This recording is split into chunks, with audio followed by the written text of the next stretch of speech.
Oh, hi. I've got a question for you. How many times today have you thought about productivity or beat yourself up over not being productive? Chances are maybe more than once, right? Well, in today's society, productivity has been way too overemphasized and no one really talks about burnout as teenagers or even as adults. So today, I'll be diving in 3 lessons to prevent burnout in today's society. And without further ado, let's get into it. Okay, so the first lesson is to always have a plan. So recently I read an article about signal versus noise, and it talked about signal by means is the 5 priorities every day you have to do to get you to your goal, and the noise is everything that stops you to do it. So burnout often does not come from an insane amount of workload, but you fighting yourself to do the noise. So if you have a chance to get rid of the noise and identify the noise before the day even starts, you can save so much energy and do more work, and it will help prevent burnout a lot. So I want you to start doing this from tomorrow or even today. Every morning when making a plan, make a column of the top 5 priorities that help you get to your goal. Let me give you an example. For me myself, at this stage right now, my end of year exams are coming in, so my signals are to study.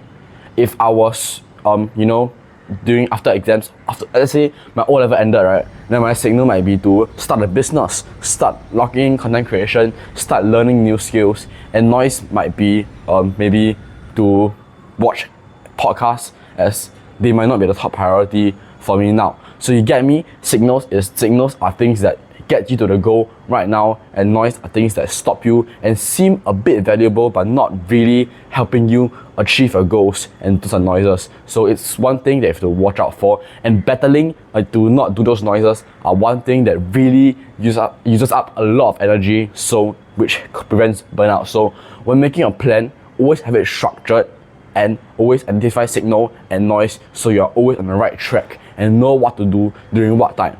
So burnout obviously always happens when you're fighting against yourself, right?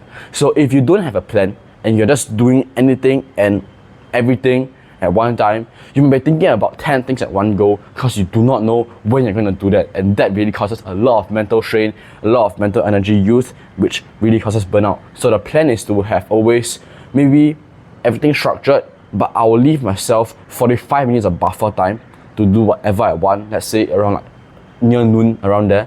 So if I somehow spend more time on the first task, I still have time to do the afterward tasks. So I will be really organized and complete everything I want in a day, so I don't have anything to battle against myself. Whereas if I try to fit everything in the same day, I will be so angry and frustrated by the end of the day if I don't complete just one task, and all the negativity, let's say you don't do what I say, you have the noises, you don't do a lot of things, and you're thinking about everything while doing tasks. At the end of the day, all the little things accumulate and you really just get pissed off, and that really causes burnout. And that was what happened to me last year, so I hope y'all don't make the same mistake. Okay, that was the most important thing. Tip number 2 is to always have a hobby. Now, having a hobby is not directly correlated to preventing burnout, I must say, but having a hobby is always something that you should have. I remember there was one time I was at a bar. I was at a bar because there was an arm wrestling event, and it was a restaurant then, not a bar yet, so I'm allowed to be there, just so no one cancels me because of this. So it was like a restaurant, actually, I said wrongly. The owner of the restaurant said that, I asked him, what do you think would be one lesson that you would suggest teenagers like myself to do? And he said, have a hobby. Do as much things and have as much hobbies as possible, as hobbies are one thing that makes a person really more interesting. So hobby does not only allow you to have a time to relax, and that prevents burnout, and something you enjoy, mental recharge, get all the dopamine, endorphin, whatever you call that, and also it makes you a more interesting person. So it's also actually part of the signal that helps you get to where you are, as I'm sure in the future you don't want to be a boring person, right? So it gets you there, and it allows you to recharge and learn a new skill. So hobby is a win-win situation, and it's something that definitely anyone must have, even for burnout, even to prevent burnout. It's also a must-have, a necessity that I would suggest everyone do it. So yeah, pick up a hobby. It could be anything. Here are some examples. Maybe boxing. Do it safely. Boxing, martial arts. Go to the gym. do some calisthenic skills, start running, start swimming, maybe start chess, start reading. Okay, reading is subjective as it might be tiring for some, but for me it's okay. Then it might be going for a walk, exploring new trails. Hobbies are literally anything recreational that helps you gain more experiences, so you have like more stories to say in the future in a sense. Okay, the last tip to prevent burnout is to always have a structured break time during your grinding periods. Okay, so for example, for me personally, every week I will take around 2 hours off at night to do whatever I want, and it's kind of like a reward for me. And I kind of trick my brain into thinking, oh, since I've rested for 2 hours, I'm fresh to go for the next week.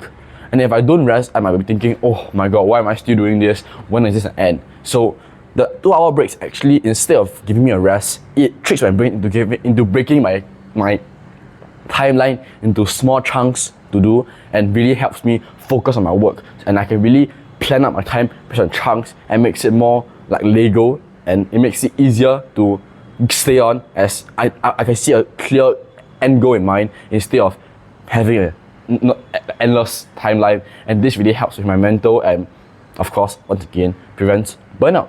So above are the 3 tips. First tip, have a plan. This one I said a lot just now. You can go back and watch it if you want to see what I said there. It's really valuable.